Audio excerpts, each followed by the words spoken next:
looking into energy and catering and various different organizational aspects of our climate change impact, it struck us that our computational research and other activities are potentially lots more than only electricity, and that we should be really discussing amongst ourselves and with our broader community what are the implications of different things that we do in computational research, and what better the way to do that than with the expert panel like the one that we have tonight. So we hope that this discussion is going to result in various practical ideas that we can implement, that you can take away with you, and that will raise awareness and practical action and resilience across the different communities to do more in relation to different aspects of computational research and climate change. We are going to have a fantastic panel with us tonight, and I'm just going to quickly tell you who they are, but they are going to appear one by one, introduce themselves, and tell you more about their approach to our questions tonight. But I'm just quickly going to tell you their names. So we have Gavin Shaddick from University of Exeter and Alan Turing Institute.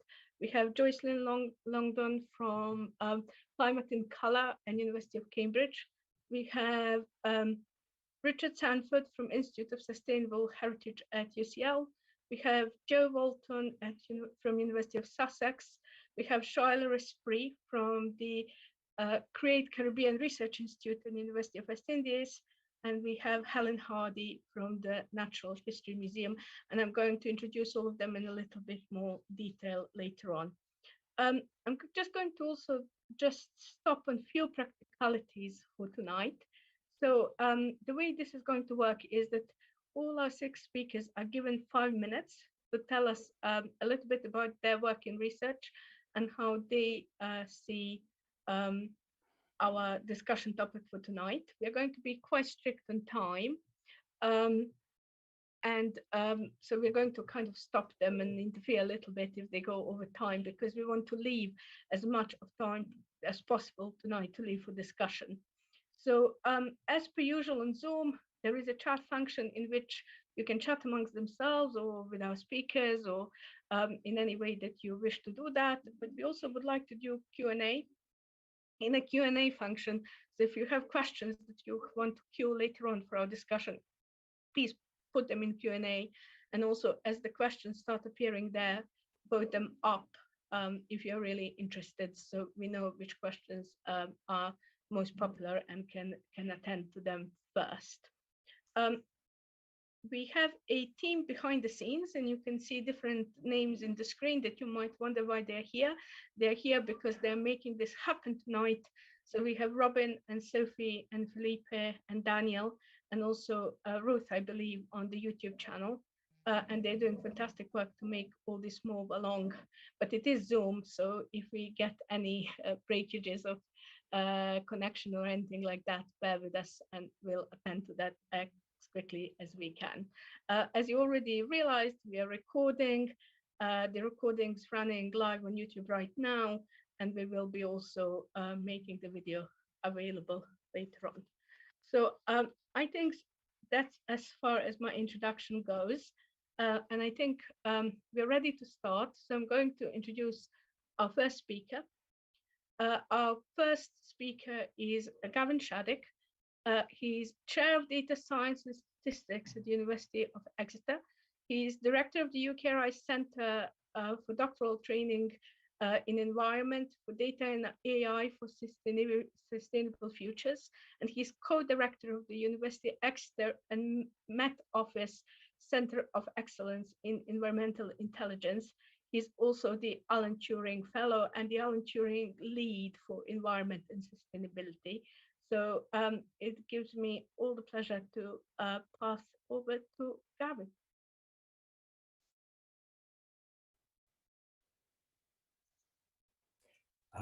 Thank you, Maya, for the introduction, and thank you very much for the invitation to speak this evening. I am going to briefly describe some of the work at the Alan Turing Institute in using AI to tackle climate and environmental change.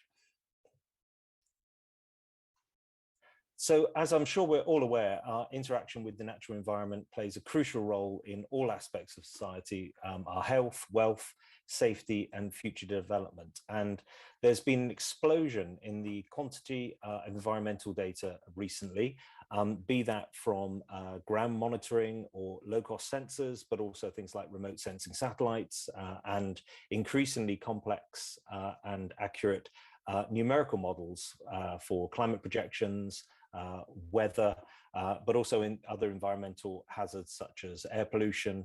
And it's together with this environmental data, together with other sources of data, which we need to integrate, be that economic data, health data, and other issues related to our society, that we can bring those together, and together with the rapid development of data science, artificial intelligence and computing capability, gives us a unique opportunity really to understand the complex interactions between ourselves and our environment, the effect we have on our environment, and the effect the environment has on us.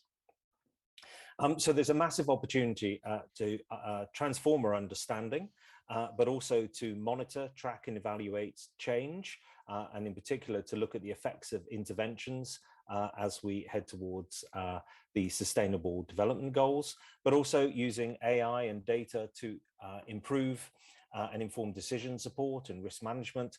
And as important as kind of using data to understand what's going on and what changes might be happening is to integrate AI technologies directly into energy, transport, agriculture, and other environmentally related systems, be that for precision agriculture or looking at the effects of climate change on renewable energy and making sure that our pathways to net zero are robust to potential future changes in our environment.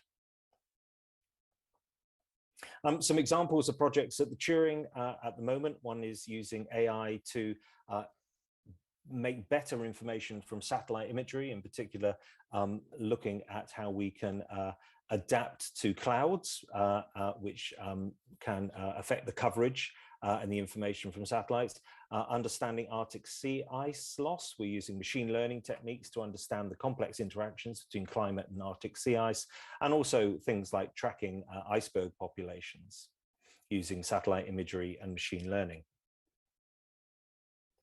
Other examples, particularly related to our resilience and adaptation to climate change. One ongoing project is looking at climate change and food security. We're integrating crop models and disease models with remote sensing satellites and climate projections to understand future threats to agriculture, be that on crop yields, but also looking at potential changes in the diseases in crops that might change as we have a changing climate. And also related to net zero, decision support under climate uncertainty. If we're to rely quite rightly increasingly on renewable energy sources, can we look at changes in the climate? Maybe that might be changes in wind energy. It might be increased temperatures and how they interact with the systems that we're putting into place to transfer our reliance from fossil fuels to renewable energy. And particularly wanted to share some information on a new environment and sustainability interest group at Turing. We've currently got over 400 members from across academia and public and private sector organizations. And the idea here is to work together to identify new solutions to key environmental challenges and to provide a platform for knowledge exchange. And we particularly welcome people from the kind of technical aspect of AI and data science and help them to interact with domain expertise, whether that be environmental scientists or behavioral scientists, and economics and other fields. And also one of the things we're keen on doing is to facilitate the identity of environmental data science as a career path. Increasingly, governments, individuals and businesses are going to have to understand how to use environmental data to inform their own decision making. And we aim to use AI and data science to produce new insight from data, new data products and new tools to help facilitate that. And with that, I'll hand back to Maya. Thank you, Gavin, and thank you for perfectly keeping the time. Our second speaker is Joycelyn Longden. She's founder of Climate in Color, a platform that is working at the intersection of climate science and social justice. She is pursuing doctoral studies at the University of Cambridge at the AI and Environmental Risk Program. And we believe he has just recently been awarded Knowledge Exchange Stewardship at the Cambridge Conservation Initiative. So, Joycelyn, over to you. Thanks for that introduction. Hopefully you can hear and see me okay. And hopefully I keep to time. Thanks for having me. And I guess my commentary on AI and sort of conservation and sustainability and justice issues comes through my doctoral research. So I'm not going to speak broadly, I'm going to speak quite specifically about what my own research looks to do and kind of what motivates that work. So yeah, my PhD research is in collaboration with the British Trust for Ornithology. And yes, I just recently was awarded with a knowledge exchange grant from the Cambridge Conservation Initiative. So they're also on board on this project. And it looks to combine machine learning, bioacoustics, forest ecology, indigenous knowledge, and sociology to investigate the role of technology in forest conservation. Hopefully I can click through to the next one. I think my clicker might be muted. Oh, that's great. So my PhD research is going to be focused in Ghana and focused in tropical forests.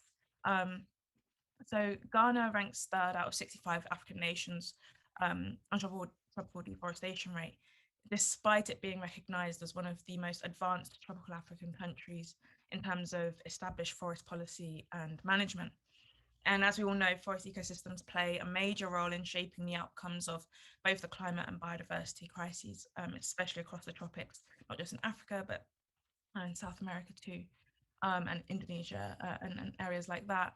And so monitoring becomes a really essential practice that can reveal sort of long-term trends, contribute to new knowledge and inform environmental planning and policy. Hopefully that goes on.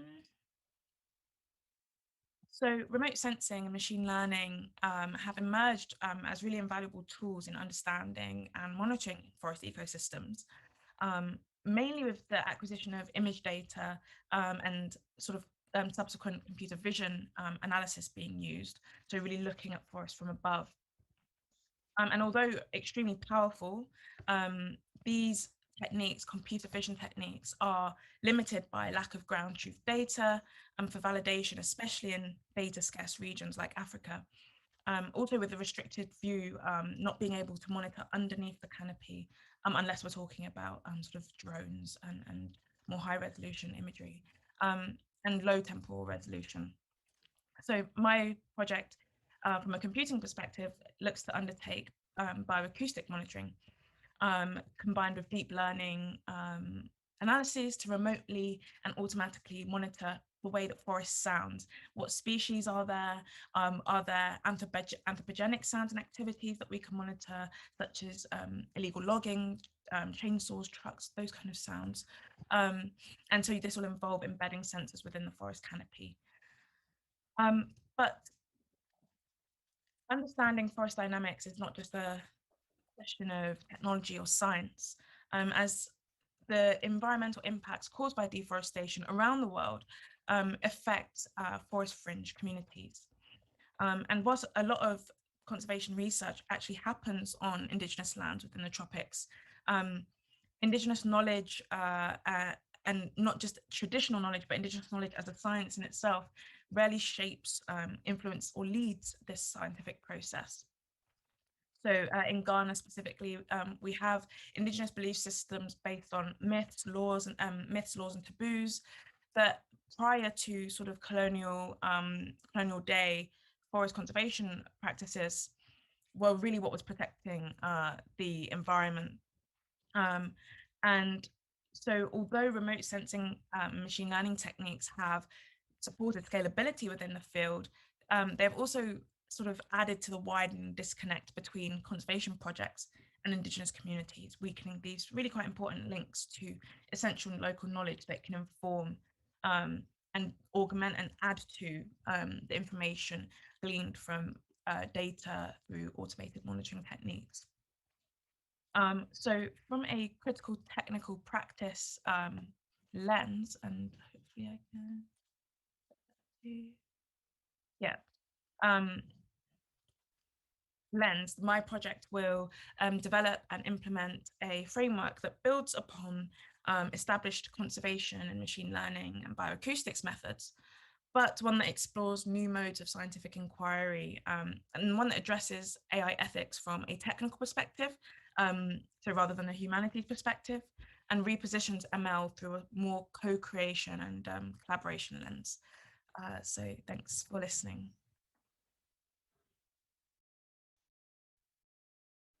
Thank you very much, Jocelyn. That was great. And I hope everybody else is as exciting about this possibility of linking technology and Indigenous knowledge. And I'm sure there'll be lots of questions around that. Slightly going into a different area, at the British Library, we deal with heritage and with heritage data in different computation that we do. So it's our pleasure to have with us Richard Sanford, who's Professor of Heritage Evidence Foresight and Policy at the UCL Institute for Sustainable Heritage. He leads an innovative master's program in heritage evidence and foresight and policy at the UCL, and he's currently working with Historic England to explore the ways in which the role and practice of heritage will change in the years to come. So over to Richard. Hello. Hi, there I am, lovely. Thank you very much for having me, and thank you very much to the previous two speakers for the fascinating overviews. I'm going to depart a little bit by not talking about AI, machine learning, or even the climate very much, but I'm going to talk about how we think about the future. I will try and keep to 5 minutes, and I expect to be kicked if I go over. So, quick background, I came to UCL from a number of different posts in the UK civil service, where I've been doing strategic foresights and futures work, as I have been for the last 15 years or so. Foresight and futures are disciplines that are useful for thinking about futures that we haven't yet imagined. And when we think about climate change, it's vital that we appreciate that the transformation we need is going to be something that we're not yet used to encountering every day, that we're not going to be looking at gradual changes if we're successful. We're going to be looking at big transformative changes. And so we need to think about how we imagine change in order to make that happen. The reason I'm interested in working with heritage, and why I found it so rewarding to be working with Historic England on developing new approaches to these disciplines, is that heritage is fundamentally a future-facing field. Without an idea of the future, there's very little point in trying to conserve or protect or interpret what's come to us from previous generations. So heritage already has a kind of an orientation to the future, and I'm going to try and make the case in the next three minutes or so for saying that this is something that's useful context for thinking about how we think about data and how we think about climate change. So first of all, one of the things that organisations like the BL Labs are able to do is act as a kind of a site for pre-rehearsal, for kind of prefiguring changes that we need to see more broadly. Sites of innovation, of experimentation, of trying new things, are places where we can see new models of how we relate to data. We know that there are lots of different ethical impacts and social impacts from when we try and represent society in a digital format.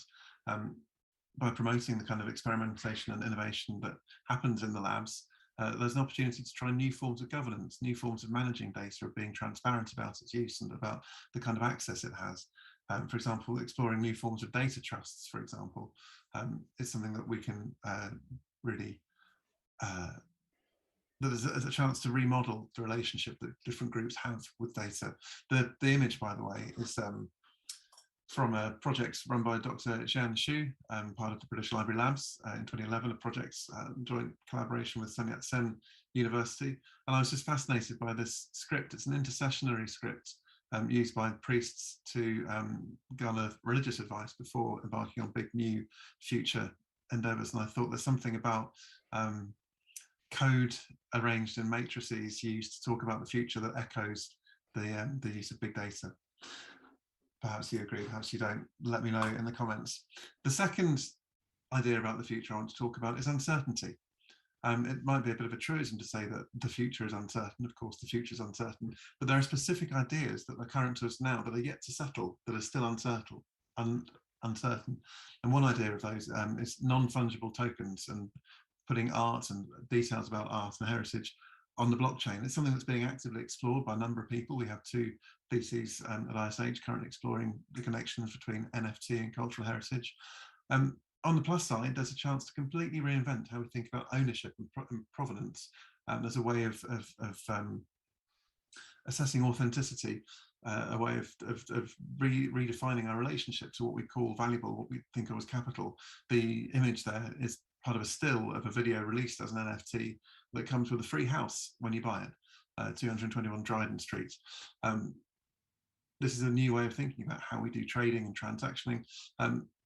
It's very exciting. Lots of people are exploring it. Holly Herndon, for example, has released a print of her voice as an NFT, and you can participate in the project where she's using it. Essentially, you can become a member of the DAO, the decentralized autonomous organization that controls its use, to use it yourself and use the blockchain and releasing your song as an NFT to make sure that the royalties are shared in an equal way, which is one up on Spotify. However, NFTs are also fueling a massive rise in speculation, financialization of the art market, and making sure that money stays in the hands it already exists in. Not to mention the fact that NFTs are environmentally disastrous. Due to the amount of money it costs, the amount of energy keeping them on the blockchain costs, and the fact that very rich people becoming richer is not great for the environment.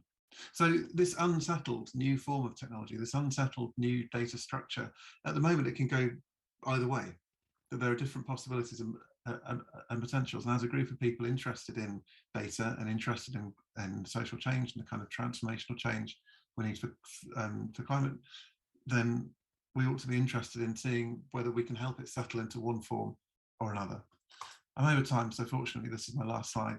The last thing I want to leave you with is the idea that how we imagine the future is really important. So for example, we tend to associate technology with ideas of innovation and progress, and data science, machine learning, artificial intelligence. These are no exception. But I want to suggest that maybe part of the problem with climate change has arisen through these ideas of innovation and progress. And perhaps we can look to heritage, in particular digital heritage, for another way of thinking about how we relate to data and how we imagine possible futures for it. The image there is an example of bit rot, of a JPEG, ironically, of an exhibition talking about past computing technologies, which has degraded in storage. That digital archiving, digital curators need to be aware of the challenges of maintaining, of acting as stewards for this data.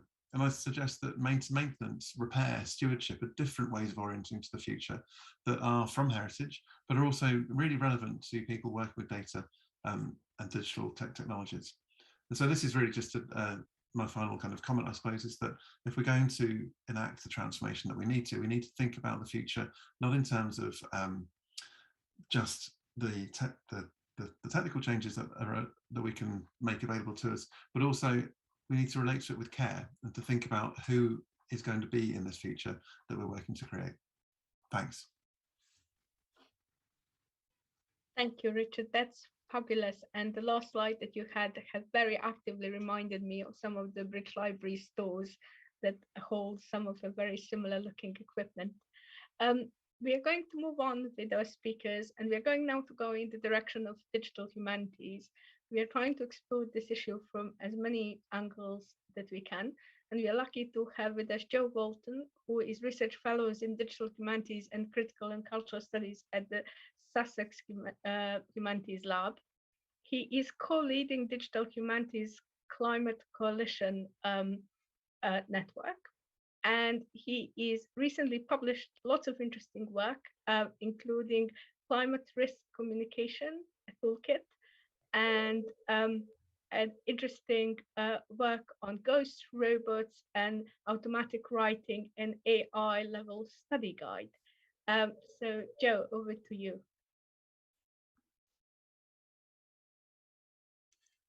Hi, thanks so much for inviting me. This is absolutely fascinating already. This presentation is really a kind of extended invitation to participate in that extremely new Digital Humanities Climate Coalition that you just heard about. And I would like to begin by showing you a couple of diagrams just for context. And I think these are very good at visualizing that delightful sense of urgency that is inherent in a term like environmental emergency. So global carbon emissions, which have pretty much always trended upwards, need to do a screeching U-turn, and they need to go the other way. And the chart on the left shows different pathways that would give us a good chance of meeting the 1.5 degrees warming target, and the chart on the right, 2.0 degrees. And the later we leave it to bend the curve, the faster it will need to come down. So as you can see, if we left it till 2026, it would only give us about a year to go from that dizzying, unprecedented height of carbon emissions to zero. The 2.0 target would also be challenging. So the next chart is a slightly dated data breaking down carbon emissions by source. So please take a moment to have a fun guess. What percentage is going to be aviation? What percentage is going to be energy use, like lights and heating and commercial buildings, residential buildings? What percentage road travel? What do you think are going to be the kind of main contributions? And there it is. So interestingly, I think we talk a lot about aviation. It makes up about 2%. It punches slightly above its weight, but it makes up about 2%.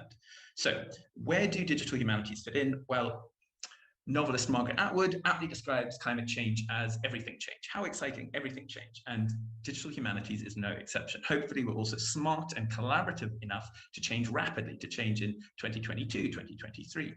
So previous theories about climate action have talked a lot about information, information that is clear and actionable, that is usable and useful, and talked a lot about emotions, for example, fear or hope. And these are still important themes, but perhaps there's more of a shift now to thinking about agency, to multiplying the models of what climate action looks like. Multiplying those models beyond the stock figures of wise leaders and principled activists and ethical consumers. So then what does climate action as done by digital humanists and their fellow travelers look like? Well, in some ways, perhaps it's a bit of a microcosm of climate action more widely. Perhaps it looks like a plurality of diverse, imperfect projects of connection, collaboration, translation, interpretation, scrutiny, signal boosting, mediation, reskilling, repurposing, sabotage, and yes, resistance. And that's just a little scrap there from the Digital Humanities Manifesto 2.0 by Johanna Drucker et al., which creates this kind of slightly cringe, as all works of genius are, broad tent idea of what the digital humanities is and could be. So partly that means revising our own practices. The digital is the material, even if it is sometimes treated as ethereal and substanceless. And partly that means as humanities researchers, our role is to probe the values, the power structures, and the future imaginaries that underpin sustainable solutions. So these were the sorts of thoughts that were in our heads when just over a year ago, the Sussex Humanities Lab started reaching out to various DH groups across the UK and Northern Ireland. And we started asking, so are you thinking about climate change? We found overwhelmingly that we were thinking about climate change, but we tended to feel that we didn't have the information and the resources to have agency. So a few things have come out of this. One is the collaboratively authored DH and the Climate Crisis Manifesto, very new, which is also its own kind of invitation to participate. I dropped the link in the chat.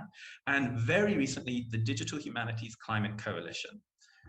So in 2022, the coalition's aims include a reading group to strengthen the community of action and to build capacity, some kind of toolkit for greening DH, building an orientation to just climate transition, some best practice around data management plans, some recommendations, hopefully co-produced around what funders can do, and also working to enhance our institution's own net zero strategies. And we've got a range of kind of thematic areas that we're interested in that have come up again and again, which you can see on that final slide. And there's plenty more, of course. We've barely begun, but we hope to have an exciting and transformative 2022. And we welcome more collaborators. So some of you may have noticed a bit of a skew towards universities' perspectives. We would also certainly welcome representatives from other kinds of institutions as well. Thank you very much. Thank you very much, Joe, and thank you so much to you and everyone else who's been keeping to time so perfectly and bringing us such exciting and different perspectives on this issue. We're going to stay in the area of digital humanities, but we're going to definitely change the perspective. Our next speaker is Shaila Spree. She's founding director of Create Caribbean Research Institute and also research officer at the University of West Indies School of Graduate Study. She's a scholar of Caribbean literary and cultural studies, and her work has placed digital humanities in conversation with community activism, with public education, and student civic engagement, which is really of interest to our discussion tonight. So, Shaila, giving over to you. Thank you, Maya. Hello, everyone, and thank you for having me at this symposium. I'm coming to you from Jamaica. It is good afternoon here. It's still early. I am going to talk to you today a bit about climate change activism and digital humanities pedagogy as a way to engage with issues of access, issues of open access and open source material, and how teaching young students at the, I would say, undergraduate level has helped to promote some climate change activism and awareness in small island developing states in the Caribbean.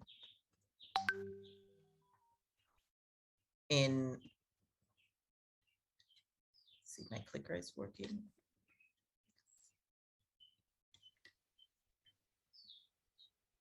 The Create Caribbean is the first digital humanities center in the Caribbean. I am coming from a background in digital humanities in the United States, where I've worked for a long time before setting up a nonprofit educational institute in Dominica, where I'm from. Dominica is a small island in the Eastern Caribbean. And here we have a lot of resource deficiencies. And I thought that digital humanities, given my experience and background, was a way to link areas that were important to my scholarship, digital preservation, cultural studies and heritage issues, literature, and also concerns about the environment and environmental humanities specifically. Create Caribbean is an independent nonprofit, but has affiliations with Dominica State College, which is basically the post-secondary institution, the national post-secondary institution in Dominica. And it also has had several partnerships with universities, colleges in the United States, and even in the UK. I will talk about one of those later. Our three pillars are research, technology, and community. We offer a formal digital humanities course and academic research methodologies through an internship program for students at Dominica State College. We have project charters that we use to design and work through digital humanities projects of various kinds, most of them link directly to issues of preservation and Caribbean heritage and culture. And you can see some of our projects on our website. And we work with the values of digital scholarship as defined by Paige Morgan in one of her foundational essays about digital scholarship. Paige Morgan is a librarian by training. And so we work with issues about sustainability and being resource aware as part of both the political and economic challenges of being a Caribbean state, but also the very living a reality of climate change and the impacts on the Caribbean as a region. Technology, of course, we use digital technology in all forms. We use computational methods as well as open source and open access software are readily available. We work with young children in teaching them to code and build bridge the digital divide, and we work with peer-to-peer teaching for that model. And also our third pillar is community. We work with community organizations. We extend our work in public engagement. Everything we build is for the public, by students, for students, and we have a particular impetus to share our content with libraries and schools. Carrie Sealand, Sustainable Caribbean Futures, is one of our first and longest, and it is definitely the largest project we've done on Caribbean environmentalism and environmental humanities. It was the outcome of a literary festival, actually, where the theme was the environment. And we worked with an author, Unia Kempadu, who is a Caribbean writer and an environmentalist, and wanted to build a resource that was dedicated to highlighting environmental resources of all kinds, including organizations, documents, policies, and all kinds of natural and tangible heritage sites, etc., that were focused on the environment in a shared way. We wanted to visualize that, and we used GIS mapping to be able to create a resource that was across linguistic lines, national lines, and looked at different types of resources. And that extended to a broader project in which we looked at some academic inquiry with the students. So the students are doing most of this work, most of the research. We've developed a curriculum syllabus that looks at some key areas, including everything from biodiversity in the forest to the impact of non-governmental organizations, NGO, and the industrial complex of having foreign aid in the Caribbean countries in post-disaster context, which is a really, really important part of our understanding of Caribbean progress and how resilience can happen in the Caribbean. So this project began in 2015 and it is ongoing, and we've extended the project to include an element called the lab, where we will be using some machine learning, hopefully, particularly with augmented reality at first, to design a future community in Dominica as a model for Caribbean sustainability. I want to highlight that the impetus for this, and for Create Caribbean in general as a resource and underfunded and self-funded organization that is independent and dependent on a lot of grants and a lot of partnerships with international universities and organizations to make its work possible. We want to highlight the reality that we're living in, and why digital humanities has been the most accessible way for us to make some interventions.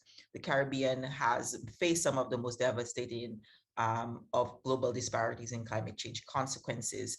We live every day with the reality of disasters in terms of particularly hurricanes, sea, coastal erosion, mudslides, landslides, etc. In Dominica, for example, we had 2 major storms in a matter of 2 years, and the Category 5 Hurricane Maria devastated 90% of Dominica in 2017, in September 2017. Everyone, the students at Dominica State College, the students in our programs at all levels have been survivors of climate change disaster. And that is a reality of urgency that we are always working in. So sustainability considerations always inform our work. Digital humanities is a method for us to engage in equity, equality, and social justice in thinking about the way we do this work. We also have, for me, the most important part of the work that I do at Create Caribbean is the pedagogy. It's through teaching that we create knowledge production.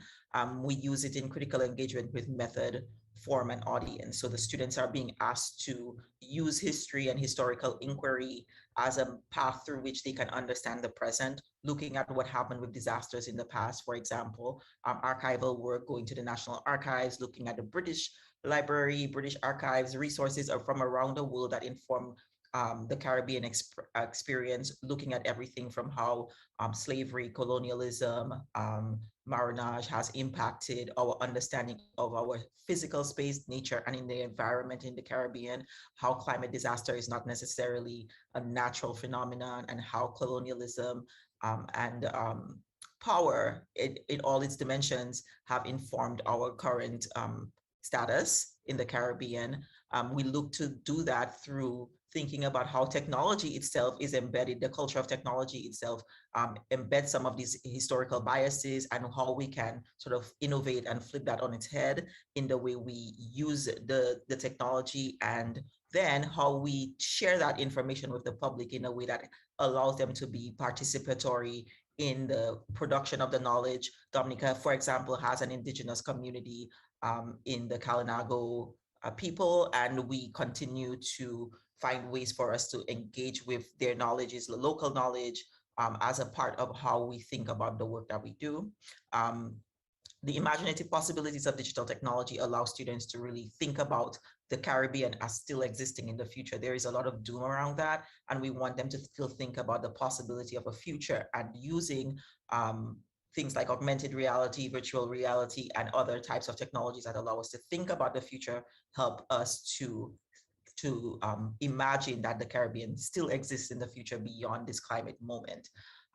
Of course, minimal computing is the digital humanities discourse of the moment for us at Great Caribbean, because it allows us to really go back, like what Richard said before, go back to the future stance, is scaling back on some of the high-powered, high-bandwidth tools that we have been using, and going back to some tools that allow us to reach people more widely, to survive electrical outages, to survive to be used on mobile devices more accessible, more easily, and so on. And so these minimal computing as a framework for approaching our digital humanities pedagogy in the Caribbean has really helped the students to think about, one, doing work that is lasting beyond or through a climate disaster moment, but also doing work that is more accessible to people who have phones in their hands but may not have broadband internet, which is still a disparity. And we also want to think about rapid response. Minimal computing is used as rapid response intervention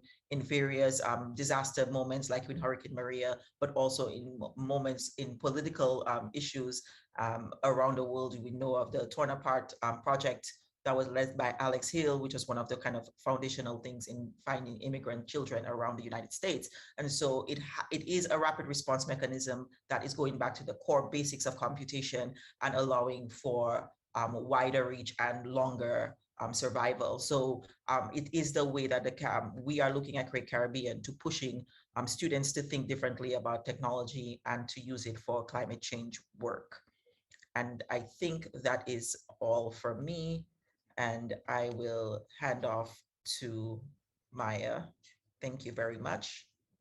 Thank you so much, Charlotte. That's amazing. And I must say, the pedagogic use of this is something that we were thinking for a long time, and it's something that we probably don't do enough. So that perspective was really amazing. For our last speaker, we're going to a different territory. We have with us Helen Hardy from the National History Museum. She's the Science Digital Program Manager for the Digitisation Program at the Natural History Museum. It is a vast program that includes 80 million items, which is really huge, even by the British Library standards.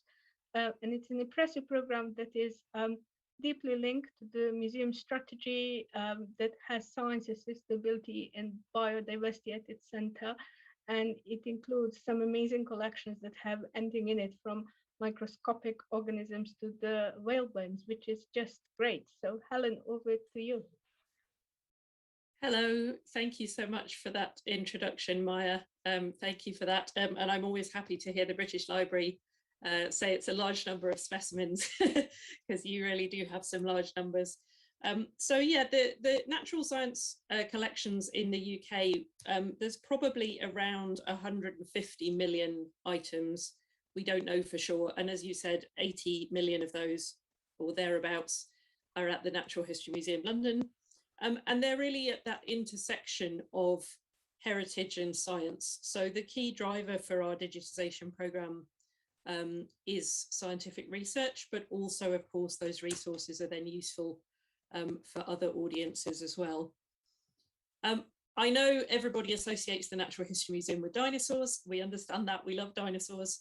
But here are a few, I just wanted to share a few of the things we're digitising at present. So small insects on microscope slides, plants, bat specimens in relation to research on COVID-19 and viral spillover events.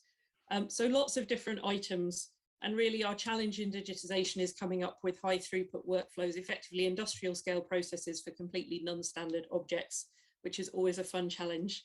Digitisation, when I talk about digitisation, I mean everything from what some of you might think of as a catalogue record, so basic data about what, when, where, who, but we see that as a continuum through that catalogue data through to the imaging and the digital object representations, 2D and 3D imaging, right through to deeper levels of analysis. So for example, molecular or genomic or chemical data about specimens. So I want to talk about the importance of that data and of digitizing collections as a baseline. And this is a graph from the Global Biodiversity Information Facility, which is the major aggregator globally of data about organisms. It's a mixture of observational data and collections data. And a number of the panelists today have spoken about sensors, for example. And what you can see, I think, in these diagrams is there's an explosion of observational data, particularly from around 2000 onwards. And this, I think, shows two things. One, it references the point we've all been making about the kind of scale of data and how that's growing in our sector. But also, it makes the point about the value of collections as a baseline. Once you go back before 2000, and particularly before 1970, and let's remember a lot of the key changes in land use, in agriculture, in urbanization happened before that. Collections, natural science collections, are really the only baseline data on which all of those interventions and investments happening now depend. So that's why we want to digitize them, and why they're important to climate and to other things. Thinking about the impact of that digitization, just looking at the Natural History Museum, we've only got coming up for 5 million specimens on our data portal as of today. So obviously there's a long way to go, but with just that small percentage there, we've seen nearly 30 billion records downloaded. That's in only 441,000 download events. People tend to download a lot of records at one time, but nevertheless, that represents a very large increase in access to behind the scenes collections. And then also an increase in use, where we've seen over 1,400 citations of those data in papers covering a whole range of topics. 207 of those 1,400 papers relate to climate.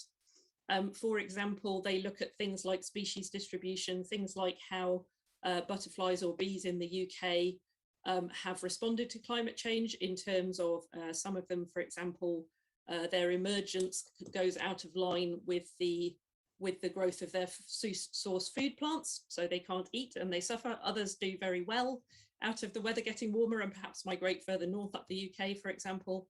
And then those things in turn can become indicators of future change when we understand the relationship between them and change. And what we've done most recently to try and to understand this impact even better is to look at the economic impact of this digitization. And we've literally just today published a report, which I'll share in the chat in a minute, working with Frontier Economics, looking at the economic impact of digitizing natural science collections for and to the UK. And these areas were really the key areas that we identified. There are others. If anything, this is a somewhat conservative assessment, but these were the ones where we could identify, as it were, reliable data about the size of the prize and make a logic chain between that and collections data.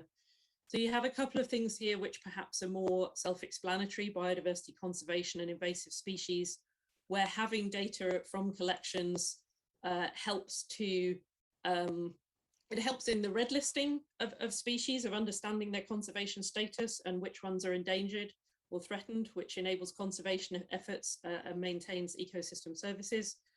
In terms of invasive species, more data helps detection and correct identification, so it avoids false threats and helps identify and respond to genuine threats.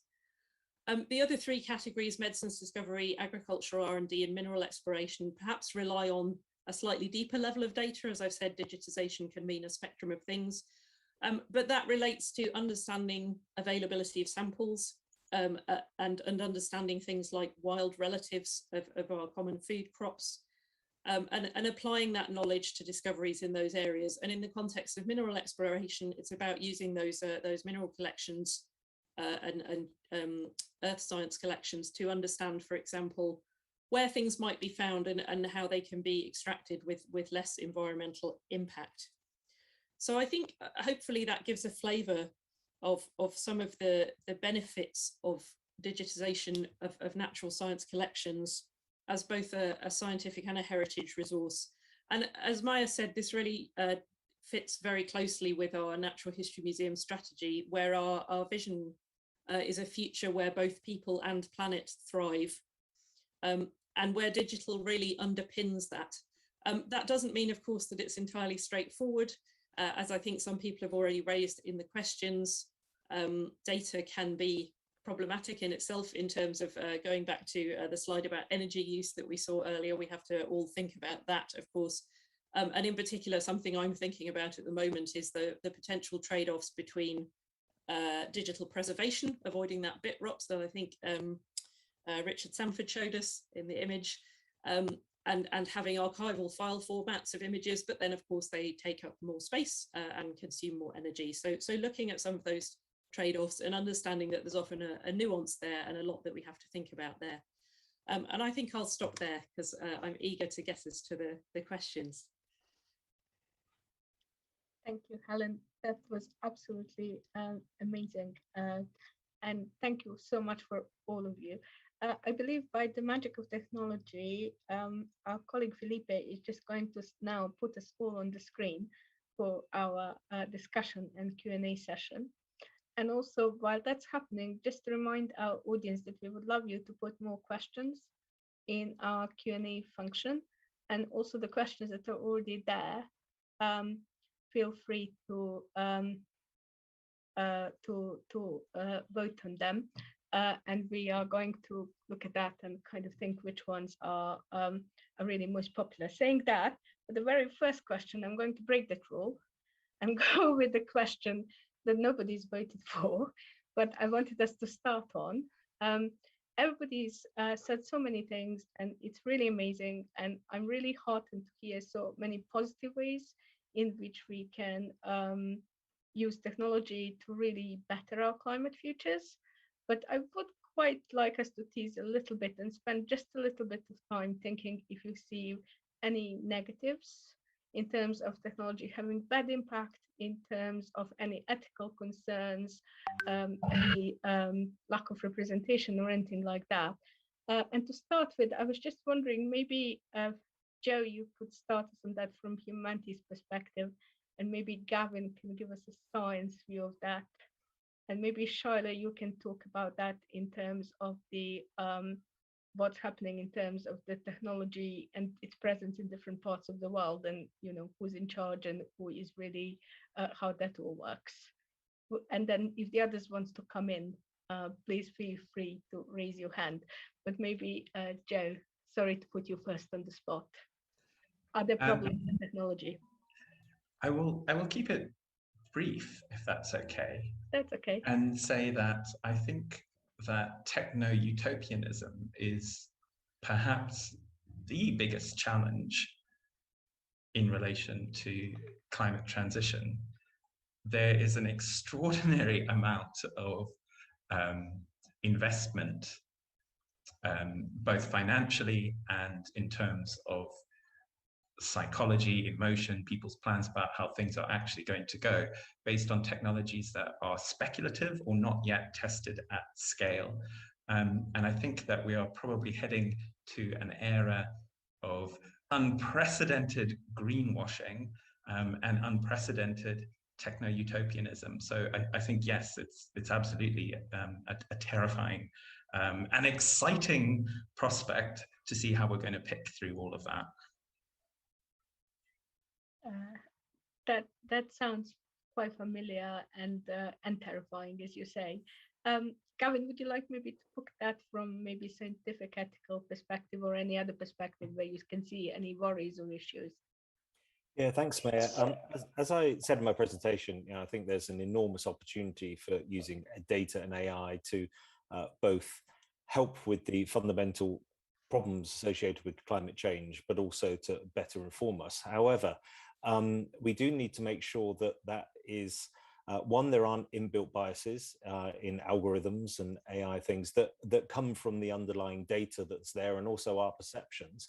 But also I think we need to be very well aware that whilst in the West we might have an explosion of data and large amounts of computing facilities, that we actually think about how we can share that to other nations where that data source might not be as freely available. And I think we need to be aware that this is a global problem and we need to treat the solutions globally. So it may be that we have to put extra work into making sure that we work with comprehensive globally available data sets. Maybe that's for remote sensing. But of course, there is a lack of ground truth in many areas to which kind of to bring those down to reality.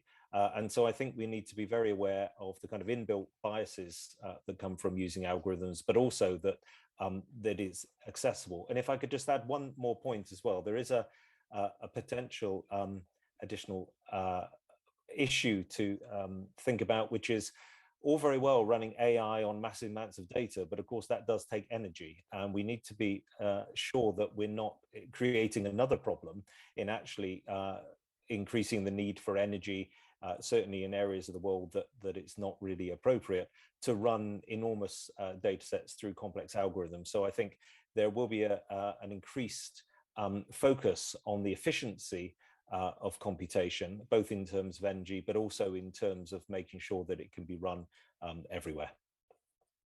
Thank you so much, Gavin.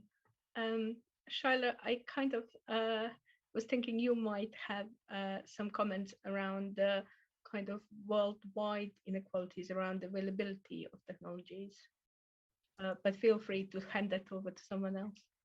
Yes, I actually wanted to kind of put both Joe's and Gavin's comments in context in the Caribbean, because I think we're dealing with the techno-utopianism is a real issue, because there is a sense or a sort of positionality among like regional governments. I hear this a lot in the global south, that somehow like ICT is sort of the savior of resilience, and this narrative that is being pushed by at the governmental level, at the policy level, that somehow technology is going to come in and sort of rescue the challenges that we have economically and developmentally around national development and regional development, but also like climate resilience as a model. And a lot of money is being invested by I sit on a committee now for the World Bank project that's all about digital transformation in a number of islands in the Caribbean. And these digital transformation pushes are really great and welcome,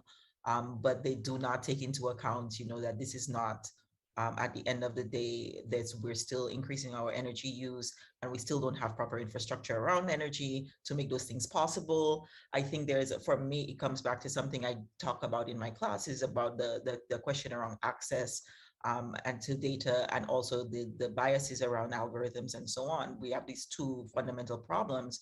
In 2017, I worked with a team, including Alex Hill at Columbia University and a number of other people working in rapid response, to try to do emergency mapping in Dominica that we had done in Puerto Rico, the two countries affected most by Hurricane Maria at the time. And there was no satellite data available for Dominica that we could do proper emergency mapping. And to access it, we had to write to the US government, or someone had to take up that initiative to do that, which is, as you can imagine, a long process. And so just in the actual execution of real-time needed emergency climate emergencies, data biases and lack of access to proper information in the global south becomes a reality that delays issues like aid and how we get aid. But because so much of our resilience models are dependent on foreign aid, we also have to deal with the political impacts of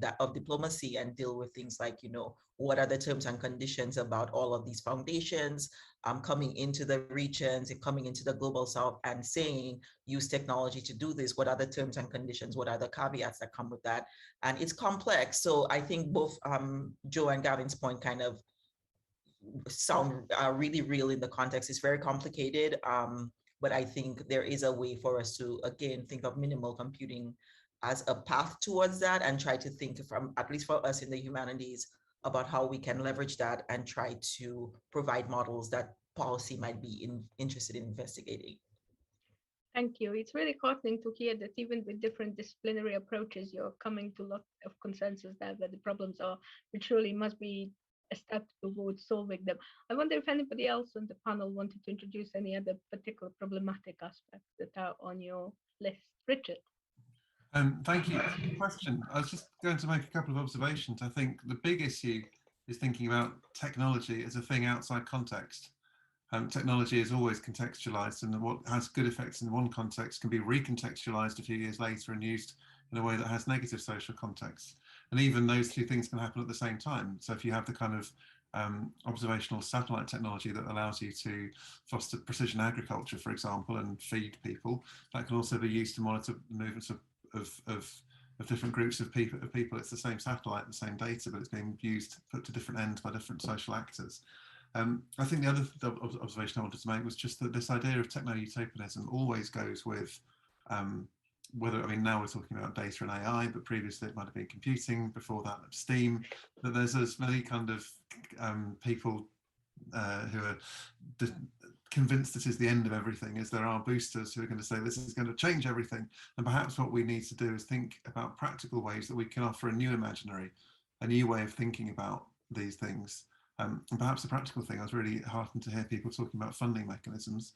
One really useful thing that groups like Alan Turing and labs can do, and others, is to perhaps separate machine learning and AI from the Silicon Valley startup investment, purely economic way of talking about this amazing set of technologies, which would allow us to bring in different actors and to start thinking about different ways of valuing it. Great. Thank you so much, Gavin. I'm going to move us to the next level of questions, and I'm sure we are going to be coming to different problems and solutions as we go. I'm going to read you a comment from Tara Lee Plath in our Q&A. It's aimed at the British Library Lab, so I'm going to say a few words about it, but also I would like to ask all of you about this aspect of citizen scientists and involvement of citizens generally in what we're talking about. So what Tara Lee says in her comment is, much of wildlife and conservation science data comes from dedicated hobbyists and citizen scientists.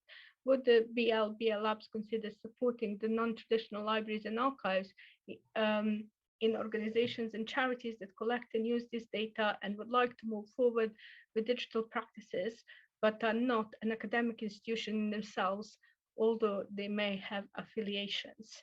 Thank you very much for that question. It's really an important question, and we have not done this to date in this way, but we have been over the recent months working with the different public libraries bodies and also a UK network focusing on public libraries that we participate in, called Living Knowledge Network, to discuss in a bit more depth what sorts of interventions could be happening in the public libraries across the UK.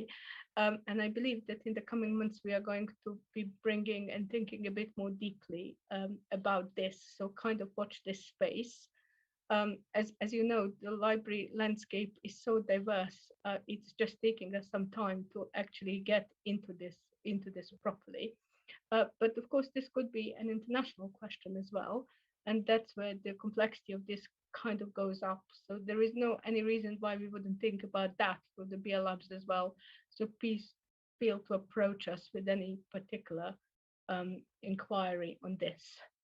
So it is on our mind, and thank you for that comment.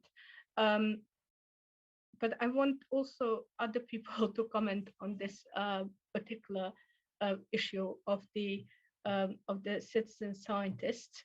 So I can see Helen's comment already coming in, and she was on my list because I was believed that the Natural History Museum would have quite a lot in this area. And maybe after Helen, Joycelyn, I wonder, your research is quite linked to the indigenous communities, and I wonder if you maybe could tease a little bit more what people on the ground can contribute to this. Helen, over to you. Yeah, thank you. So yeah, citizen science obviously super important, builds that observational data that people have been talking about. I posted a link to some of what the projects that we're doing at the NHM, and we also offer guidance to people wanting to set up citizen science projects, and we engage with a whole range of organisations, as I think Tara mentioned in the chat about sort of amateur naturalist associations and so on, who often are very professional indeed and have a great deal of quite specialised knowledge. So yeah, lots of good stuff out there.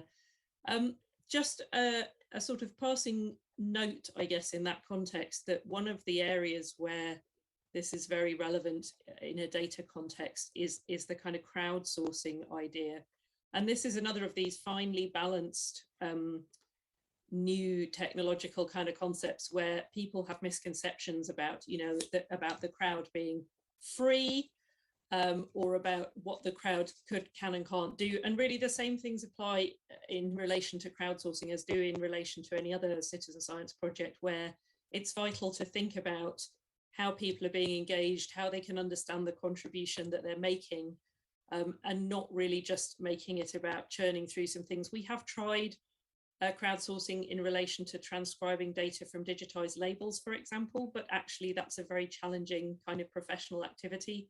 It was satisfying for about 12 people to do who had the knowledge to do it. And I think the other volunteers, there were many thousands of them, but they did one each and then quite rightly went away because it wasn't very exciting. So it's much better when you have something more engaging, like a longer text, a journal, some artworks, things like that, I think, in the crowdsourcing arena. And when you're devoting proper resource to engaging with the people doing it and showing them the value of what they do. So that was just something I wanted to mention in the citizen science context. Massively important. Jocelyn, from your research, how does this work, and how you're going to integrate this amazing world of technology and Indigenous communities on the ground? Yeah, it's a big question, but it is really the foundation of the work that I'm doing. My work is rooted in environmental justice, and I guess this sort of also links to the question before about technology and is it the problem as well? And I think my perspective is a little bit different because it's more about using technology as a tool and not about transferring technology from one place to another, usually from those north-south direction, but it's about building the technology for the context, and for the people who are using that technology to be part of the leadership of the creation of that technology. So it's less about access and more about agency. And I guess the difference in the sense of citizen science in a global south context, but I'll be more specific where I'm going in a Guardian context, is that whilst citizen science in the UK might be for hobbyists and people who are just interested, that's not really the case in a location where you might be an oppressed or marginalized community. It's not just for the fun of it. It has to have a purpose, and there's a reason why you're sort of undertaking this data collection, and it's mainly for governance. It's for agents being able to enable a community to use that information to either stand up for a traditional law, national law, regional law, to get something changed. So I think that's the biggest difference, is that it's, as the scientist, it's not like, oh, come and join this thing, it's gonna be fun.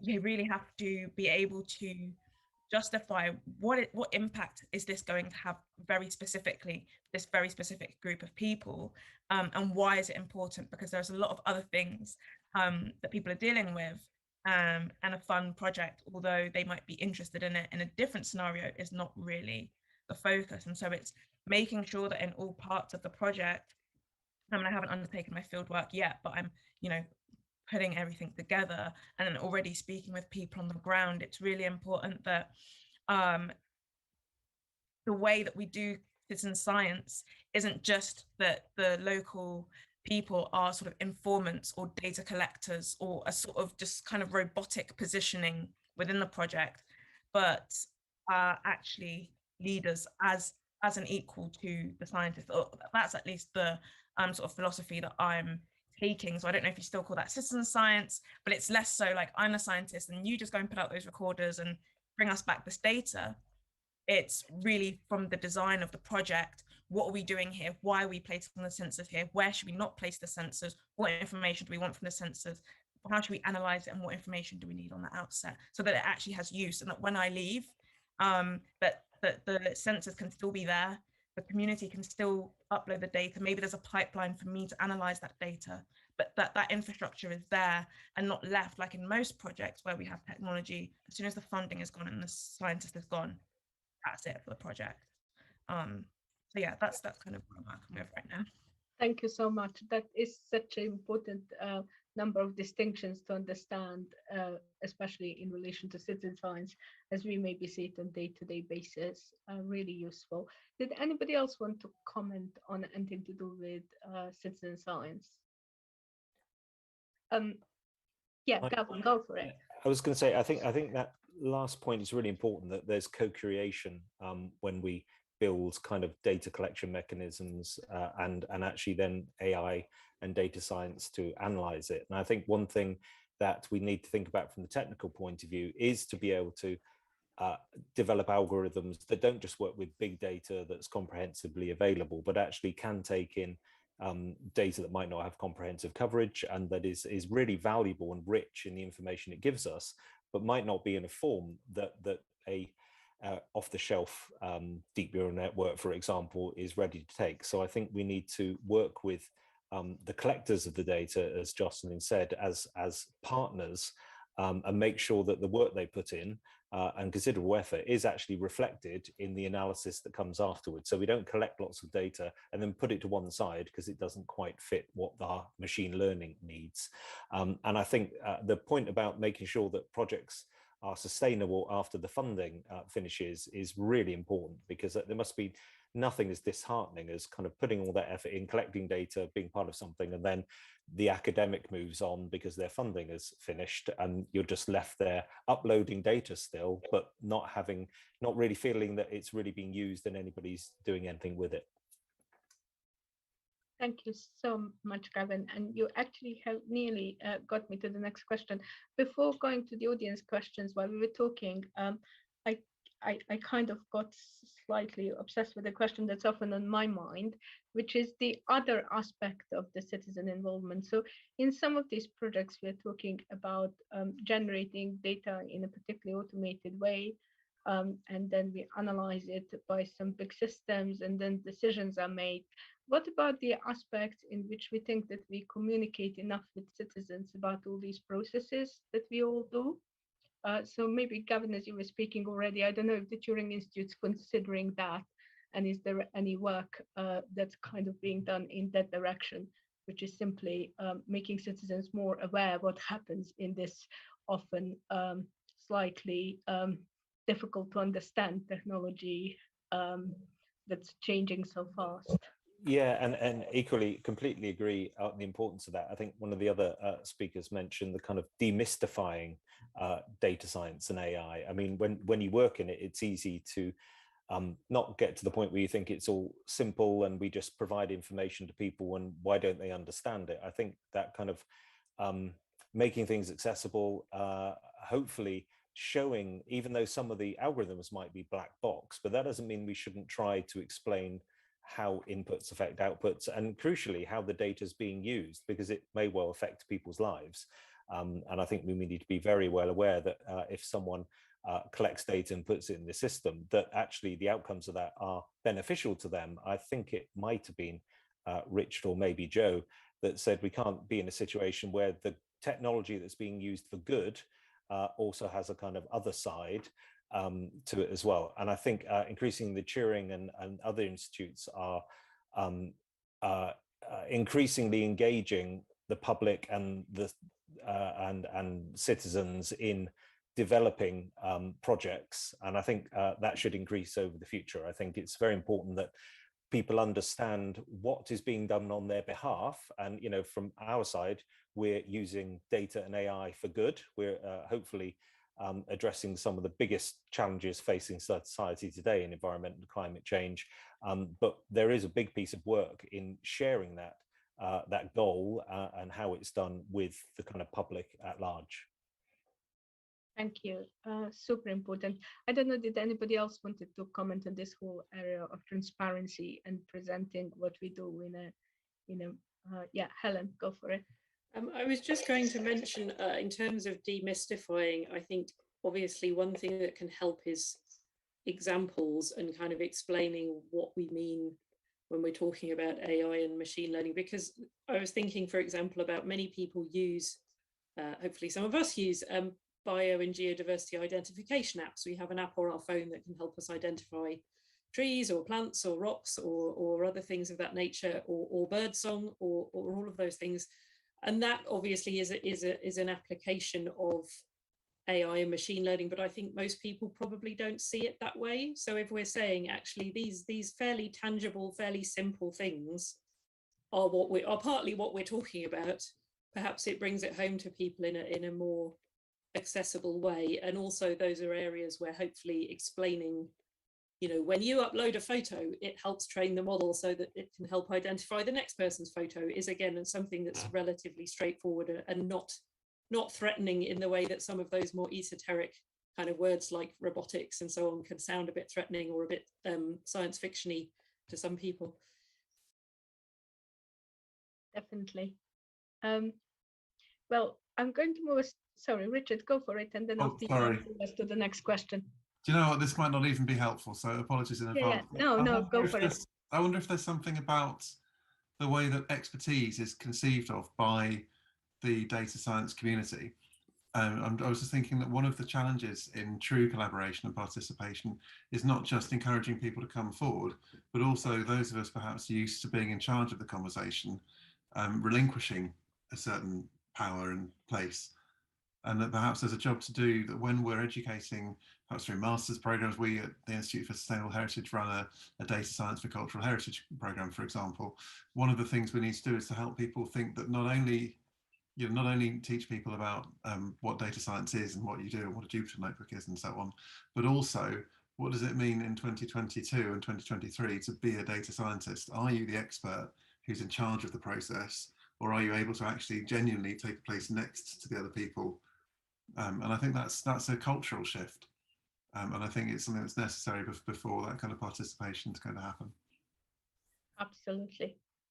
Thank you for that. I'm going to read your next question, which is very practical, which says, considering the digital system in particular regarding long-term preservation of data require huge amount of resources, hard disk servers, etc., and lots of energy, what can we do to propose ways to diminish the environmental impact of our system? Does somebody has a practical experience to share? Where to start? I wonder, Joe, have digital humanities been considering some of this, or is that unfair to place this on you? I think that there's a recommendation that's very pervasive and is being pursued by a lot of organizations, which is move it all to the cloud, and then it's somebody else's problem. And I think this is something that, you know, I'd be really interested to find out what the other panelists think about, because the cloud is its physical infrastructure, and it has an economic and legal status, which is that it is a set of services provided by a very concentrated bit of the industry, Amazon, Google. What does it mean to allow these particular entities to lead the charge to net zero when it comes to computational costs and data storage? What are the politics of that? I think I mentioned in the chat that there's an interesting essay by Nathan Ensmerger, where he provides the kind of provocative slogan that the cloud is a factory. We should think of it as a factory and all that that entails. Should it be a factory that is worker owned? Should it be a factory that is democratized in certain ways? But I'd be very interested to hear what others have to say. Helen, go for it. Yes. Thanks. So I want to play devil's advocate slightly, but with great caution, because I kind of agree with that point, and I think, you know, democratization and not being complacent ourselves about passing on the problem are very important. On the other hand, I just posted something in the chat. I guess the positive of that concentration is, for example, market power when it comes to sourcing renewable energy. There are a lot of movements for data centers to move to being net zero over a period of time, of course, but nonetheless, those movements are happening, perhaps sometimes in ways that individually we would find more difficult. On the other hand, the sheer explosion in what they represent in terms of energy use is still obviously quite troubling. And I just posted as well a link to UKRI have recently announced their targets for net zero computing, which is exciting and again, a good thing. At the NHM, we've announced a science-based carbon reduction target, so in line with 1.5 in the Paris Climate Agreement. At the moment, though, that focuses on I've forgotten what the phrase is, but there's kind of stages of your carbon impact. So it's the ones closest to home, effectively our energy use and our waste, that are part of that target at the moment. But by next year, we hope to extend that to the areas we have less immediate leverage over. So things that our suppliers are doing, for example. And I think procurement is a fantastic tool for that, and just making sure that we're always challenging potential suppliers. The more of us that are doing that, the more they will be taking action themselves to make sure that they're coming to us already with actions in hand to reduce their climate or their biodiversity or other impacts. We do have to be aware of greenwashing in that context, of course, and making sure, for example, when people are talking about reducing energy use, that they're not just talking about buying offsets or whatever. Those should be hopefully a last resort. But yeah, I think there are some positives out there if we keep a focus on those things. Thank you, Helen. That's super helpful. And before I inflict pain on the others, just in terms of the British Library, as we have huge energy usage on this, I think we have made some progress, certainly in terms of understanding where the energy that we are using comes from, and that is coming from renewables, and we have account for that. We are starting some greening projects, like creating a heat pump at our site in Yorkshire in Boston Spa to try to generate some of this energy ourselves, and working much more intensively in putting solar panels on both sites that we have. On the computational research that we use, the biggest project that we have is called Living with Machines, and we have outsourced that problem to the Alan Turing Institute because we are using their cloud on this. So, but I think what everybody said on the supply chains is probably the next point of call for us as well, and we have lots more work to do on that. I don't know if anybody else feels compelled to comment on this particular one. Well, I could just say I completely agree with Joe that the cloud is not a magic-free computing system. At some point, there is a server and it's plugged in and it's drawing electricity. But to maybe pick up on Helen's point, I think if done responsibly, there is, kind of the opportunities of kind of doing things at scale rather than having individual institutions all having servers and those plugged in. There is great potential for doing things in a much more efficient way and sustainable way, drawing on renewable energy, whereas an individual institution might not be in a certain location, might not be able to guarantee that. But so I think there is great potential and opportunity, but it does need to be done carefully. I would also like to add to that, and I saw another conversation going on in the Q&A that's kind of related. One thing that we do as an independent, under-resourced organization in the Global South is to make the data smaller and make it static in a way that allows it to be transferable. Make it static, make it smaller, and also rely on this network of resources. We do use the cloud, but we also have information that can run locally, and that can run in mobile, that can run in other forms. And that way, it's not only reducing your environmental footprint, but it's also creating sustainability, long-term sustainability for when the interface-based, the dynamic software and all of the programs go down, or if there are outages, you always have your data saved and protected in a certain way. So it's long-term digital preservation for born digital content as well as digitized content, and it also allows you to move with your data locally as well as in the cloud in a more sustainable way. And as an institution that has had to really start from nothing, it's been a really useful tool, because it's really, once you sort of have the framework and you have someone who's aware of the code and can really replicate it in multiple ways, it becomes really cheap. It's really, really cost efficient. It's really transparent. You can teach it and teach it and teach it again and have people use it. And because it's open access and open source, it's shareable, so you can teach community organizations, you can give them a template and have them use it. It's not limited to large or academic institutions at higher education. I have access to those, but I'm working with community organizations who can get trained. One person in the organization can get trained and just protect the data, and we can use it for even like personal genealogies and other things like that. So it is shrinking the data in a way, making static sites, making things more available on local and dynamic machines are great and a good way to move us forward. Thank you so much, Hala. You have started to touch on the next question that we have here. We're slowly coming to the end of the time, so I'm just going to finish this question that we have on preservation. And while we are answering that, everybody else can also start be thinking about final question, for which I would like you all to think about one thing that you would like to stress as an important for positive action going forward. Meanwhile, going back to, there was a question around disaster planning and digital collections. And I don't know, Helen, would you have, is this within your domain?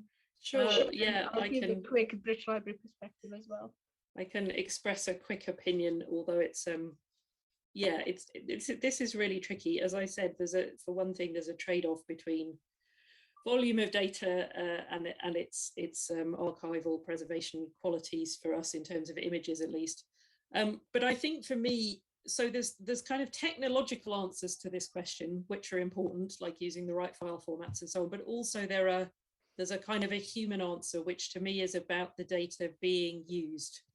And as long as the data are being used, then we can identify problems because people will complain about them, and we can act on those problems, and we can make a case for finding the resources even after one particular project or initiative has ended, for keeping that alive and for kind of, you know, continuing to serve those uses. I think perhaps the problem comes when data are, as it were, orphaned. They're on a particular site, they're not interlinked, they're not fair, you know, and findable and all of those things, and then people stop using them once they stop being promoted, or you stop having a particular kind of access, and that's when I think things degrade without us noticing, perhaps. Whereas I think if we stick to the right kind of formats and the fair data and the open data and the data linkage, then hopefully at the very least we spot problems sooner. But yeah, it's not a simple area, digital preservation. I think we have to as well, certainly those of us like myself in collections, kind of think of that as a curation model, think about data curation as well as curation of objects, because some of our objects have been around for hundreds, or in the case of meteorites, billions of years. And it's tough to think of data on those timeframes, but we have to try. Thank you so much, Helen. I guess just for the record, there is so many different ways to approach this, but in terms of British Library discussion would probably be most applicable to legal deposit, that you would all probably hope that we keep safe. And the answer to that is collaboration and not putting it in the cloud yet, or maybe ever, I don't know. I'm not in charge of this, so somebody else is going to make a decision. And collaboration is with other legal deposit libraries, where we replicate this several times in different locations, which is still the answer, or at least we hope it's a good effort towards this. But we are at the end of our time, so I'm just going to give you a quick round on one last thought of what you thought the positive action going forward would be, and maybe in the order that we came in, so starting with Gavin first. Thanks, Mayor. I think it's been really interesting to see, as you say, from lots of different disciplines, that there's been area of consensus. And I think the one that really appealed to me was the kind of co-creation of projects and data collection, not just kind of led, to Richard's point, not led by the data scientists necessarily, but making sure that we do involve all participants, and that actually we do make a real attempt to explain to people how we're using their data and what it's actually doing and how it's being used for good. So I think that's something that perhaps we haven't done enough of in the past, and it's something we certainly need to focus on in the future. Thank you so much, Gavin. Joycelyn, I think you're the next. Yeah, I mean, because my project is based on co-creation, I'm going to have to echo a little bit what Gavin just said. But I guess for me, it would be, yeah, centering co-creation, but also centering justice in all that we do. And I think that a lot of the times we feel that our work is separate to justice, separate to social and environmental justice, and that, oh, I just work on climate models. I don't have anything to do with justice. But really, in interrogating and reflecting on our own practices and trying to center justice in everything that we do, and understanding the impact that we have, coming from that reflection first rather than retrospectively. Thank you so much, Joycelyn. And I think it was Richard next. Thank you. Just to echo Joycelyn's point, really, that I'd like to see the conversation think about data in context, that it's socially located, that it has impacts on justice and how we flourish and all those kind of things. And I guess also perhaps to echo her point about being reflexive, that how we talk about data is informed by assumptions that we have about it that are bigger than data science, and perhaps that's an argument for data science and disciplines like anthropology engaging or continuing to engage with each other. Thank you, Richard. Joe. So 2 things. Work within your particular organizations and communities with fellow travelers to scrutinize the sustainability claims and sustainability plans in constructive and imaginative ways. Ask what standards and metrics are being used, and make sure that they are the best available from the perspective both of decarbonization and the perspective of embedding climate justice. And the second thing is, if you feel so inclined, consider joining the Digital Humanities Climate Coalition. I'll drop the link in the chat one last time. But thank you, everybody. This has been fantastic. Fantastic. Thank you, Joe. And I believe it was Shaila next. Yes, just my last point to reinforce the co-creation conversation, but I also wanted to return to my humanities background and remind everyone that to humanize the data, storytelling and using voices of the people in the community, within the community, as both a self-reflexive way for us to remember why we are collecting this data, for us to push towards justice, and for us to also be inclusive at all frameworks, including our ecological responsibility and our relationship to the natural environment, to be very explicit and self-reflexive about our use of data and our engagement with it. And I also want to reiterate the call to kind of work and collaborate as a way to share our knowledges. Thank you. Thank you so much. And Helen. So being last, of course, everyone has already said all the wise things. And I completely agree with all of those points. I was particularly struck with Richard mentioned about bringing in different actors to this technology space. And I think for me, another facet of digitisation is about democratizing bits of collections that are rarely used and rarely seen and perhaps only accessed by a fairly small and limited group of researchers, for example. And making them available to everybody for uses that I maybe haven't even imagined yet, and also exposing biases and injustices in that data. We put it out kind of as we find it, and people are then at liberty to pass that and to kind of see certain things within it. And we do that ourselves as well. We look, for example, at the presence of female scientists, we look at colonial aspects of our data and so on and so forth. So I think data can be a really good force for justice. And just to end in a kind of final thing back to climate, I guess it's kind of an advert for not just thinking about climate, but for kind of sustainability in the round, and particularly biodiversity change as well. Climate in a kind of policy sense has a certain simplicity to it, because you can talk about carbon reduction and net zero and you have a kind of clear target. And as I've mentioned, we've set that kind of target for NHM as well. But things like biodiversity loss are considerably more multifaceted and difficult to get our heads around, but we really need to do that as well. Thank you. Thank you so much, everyone. The time flies and we are well and truly out and over time. So unfortunately, we have to finish this conversation, which has been fascinating. Thank you so much for taking us on quite a journey which we're going to make further available so other people can benefit from that. So everything I'm going to do now is to thank all our speakers. Thank you so much. And thank you for our audience to being with us. And thank you for the team behind the scenes that has done great just in different technology to make this work. And next year, hopefully, we'll see you in person, which at this point would include having a drink and continuing chat. And I'm so sorry we cannot do it this year. So thank you very much, and see you soon. Do drop us a line at the BL Labs if we can help in any way, or if you want to continue this discussion. All the best and goodbye.